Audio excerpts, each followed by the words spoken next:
The Adventures of Buster Bear by Thornton W. Burgess. Chapter 9 Little Joe Otter Has Great News to Tell. Little Joe Otter was fairly bursting with excitement. He could hardly contain himself. He felt that he had the greatest news to tell since Peter Rabbit had first found the tracks of Buster Bear in the Green Forest.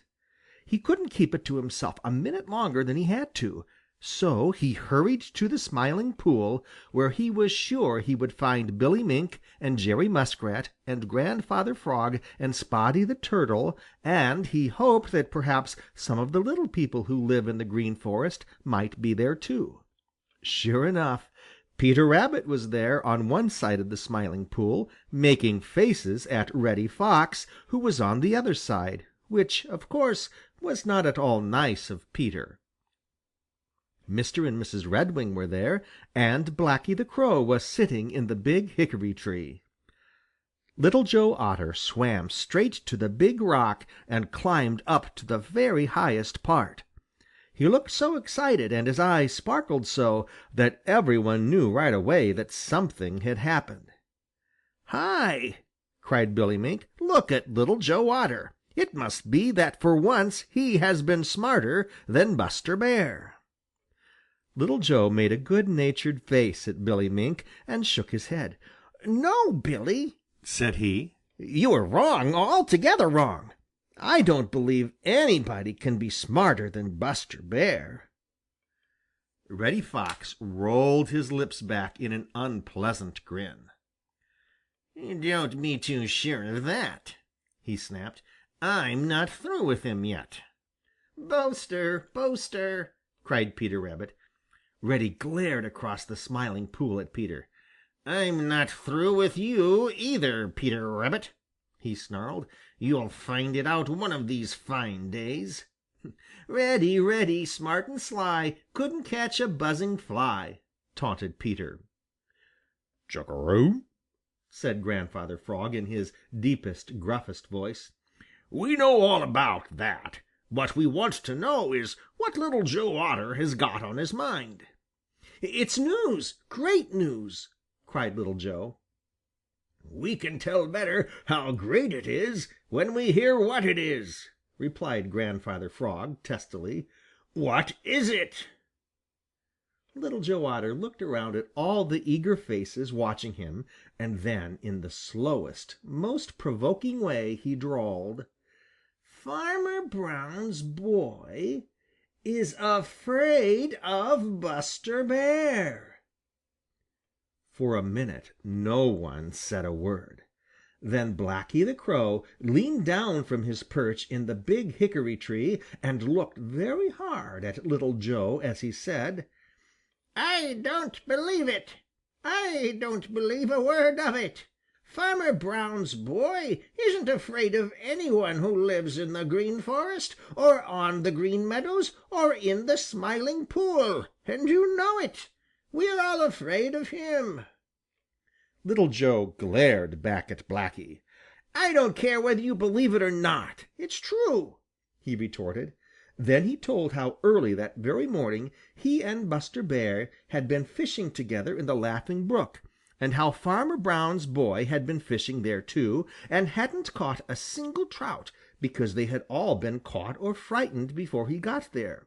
And then he told how Farmer Brown's boy had found a footprint of Buster Bear in the soft mud, and how he had stopped fishing right away and started for home, looking behind him with fear in his eyes all the way. "Now tell me that he isn't afraid," concluded Little Joe. "For once he knows just how we feel when he comes prowling around where we are. Isn't that great news?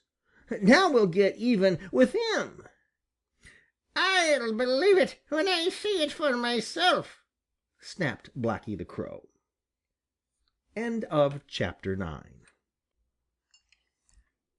Chapter 10 Buster Bear Becomes a Hero.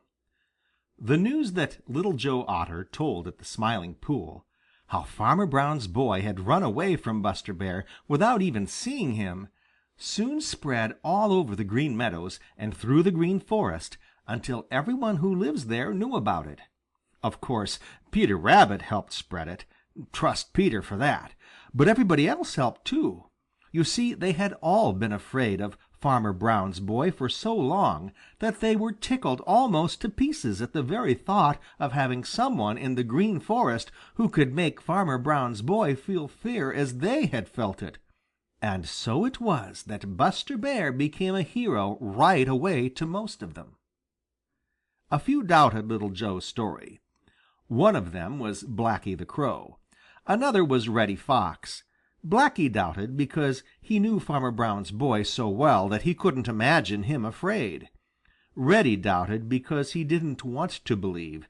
You see, he was jealous of Buster Bear, and at the same time he was afraid of him.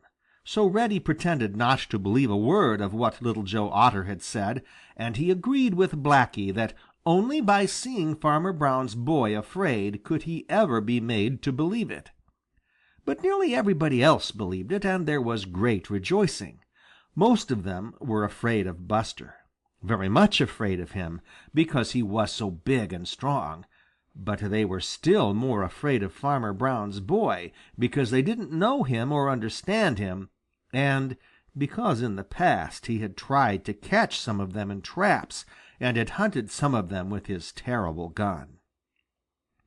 So now they were very proud to think that one of their own number actually had frightened him, and they began to look on Buster Bear as a real hero.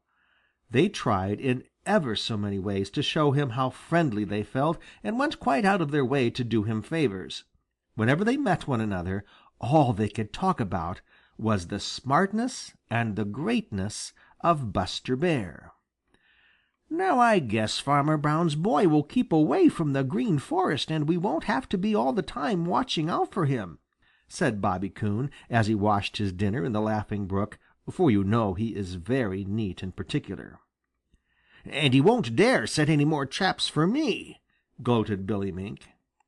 "I wish Brer Bear would go up to Farmer Brown's henhouse and scare Farmer Brown's boy so that he would keep away from there. It would be a favor to me which I certainly would appreciate," said Unc' Billy Possum when he heard the news. "Let's all go together and tell Buster Bear how much obliged we are for what he has done," proposed Jerry Muskrat. "That's a splendid idea!" cried Little Joe Otter. "We'll do it right away." "Caw, caw, caw!" broke in Blacky the Crow. "I say, let's wait and see for ourselves if it is all true." "Of course it's true," snapped Little Joe Otter. "Don't you believe I'm telling the truth?" "Certainly, certainly. Of course no one doubts your word," replied Blacky with the utmost politeness.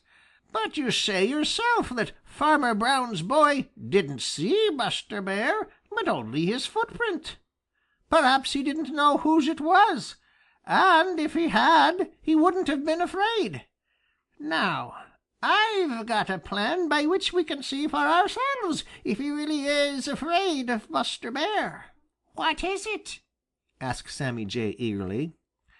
Blacky the Crow shook his head and winked. "That's telling," said he. "I want to think it over. If you meet me at the big hickory tree at sun-up tomorrow morning, and get everybody else to come that you can, perhaps I will tell you." End of Chapter 10. Chapter 11. Blacky the Crow tells his plan. Blacky is a dreamer. Blacky is a schemer. His voice is strong when things go wrong. Blacky is a screamer. It's a fact. Blacky the Crow is forever dreaming and scheming, and almost always it is of mischief. He is one of the smartest and cleverest of all the little people of the Green Meadows and the Green Forest, and all the others know it. Blacky likes excitement. He wants something going on. The more exciting it is, the better he likes it. Then he has a chance to use that harsh voice of his, and how he does use it.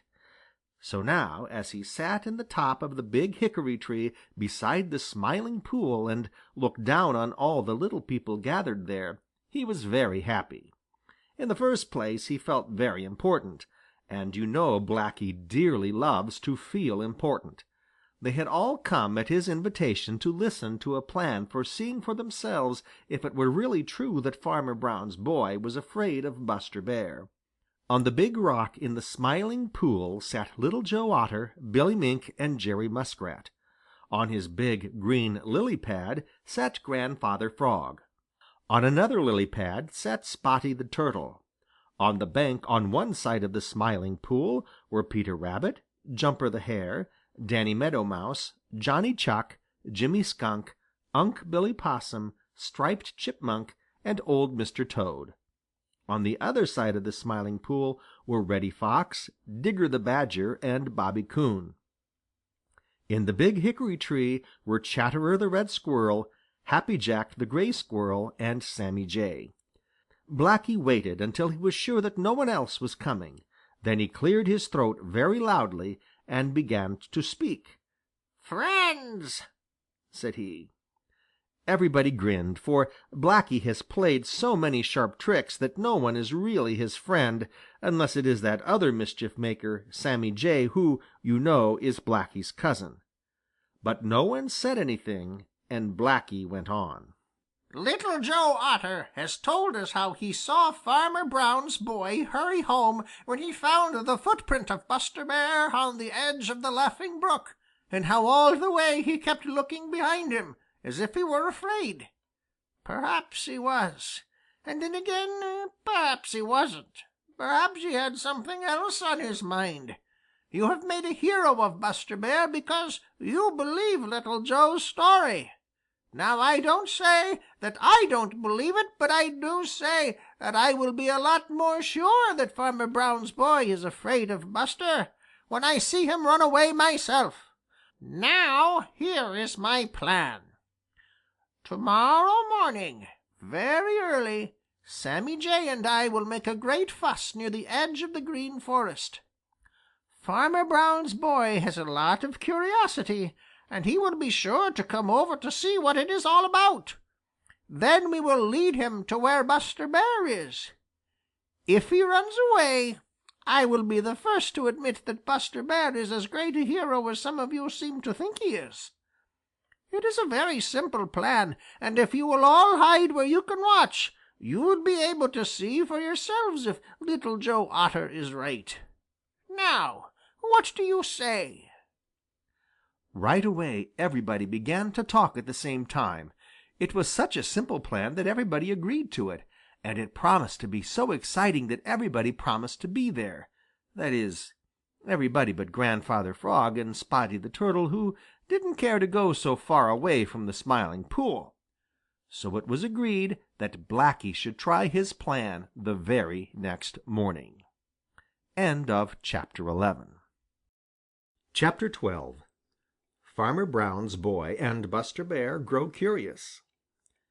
Ever since it was light enough to see at all, Blacky the Crow had been sitting in the top of the tallest tree on the edge of the Green Forest, nearest to Farmer Brown's house, and never for an instant had he taken his eyes from Farmer Brown's back door. What was he watching for? Why, for Farmer Brown's boy to come out on his way to milk the cows. Meanwhile, Sammy Jay was slipping silently through the Green Forest, looking for Buster Bear, so that when the time came he could let his cousin, Blacky the Crow, know just where Buster was. By and by the back door of Farmer Brown's house opened, and out stepped Farmer Brown's boy. In each hand he carried a milk pail. Right away Blacky began to scream at the top of his lungs. "Caw! Caw! Caw!" shouted Blacky. "Caw! Caw! Caw!" And all the time he flew about among the trees near the edge of the Green Forest as if so excited that he couldn't keep still. Farmer Brown's boy looked over there as if he wondered what all the fuss was about, as indeed he did, but he didn't start to go over and see. No, Sir, he started straight for the barn.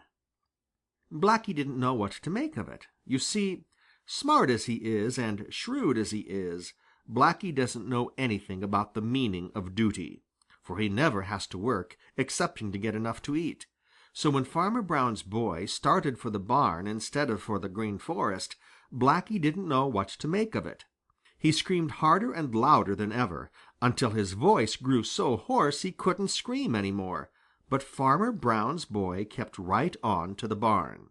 "I'd like to know what you're making such a fuss about, Mr. Crow, but I've got to feed the cows and milk them first," said he.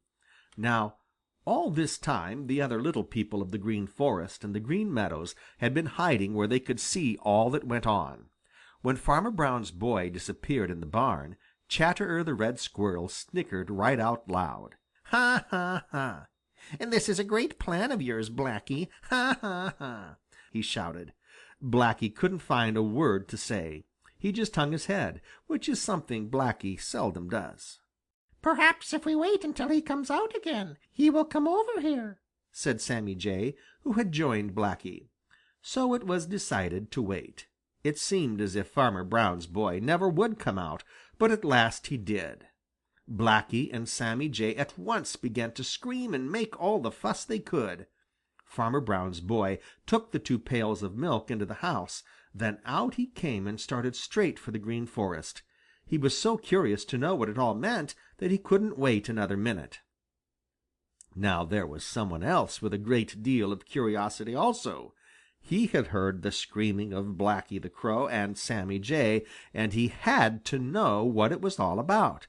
So at the same time Farmer Brown's boy started for the Green Forest, this other listener started towards the place where Blacky and Sammy were making such a racket.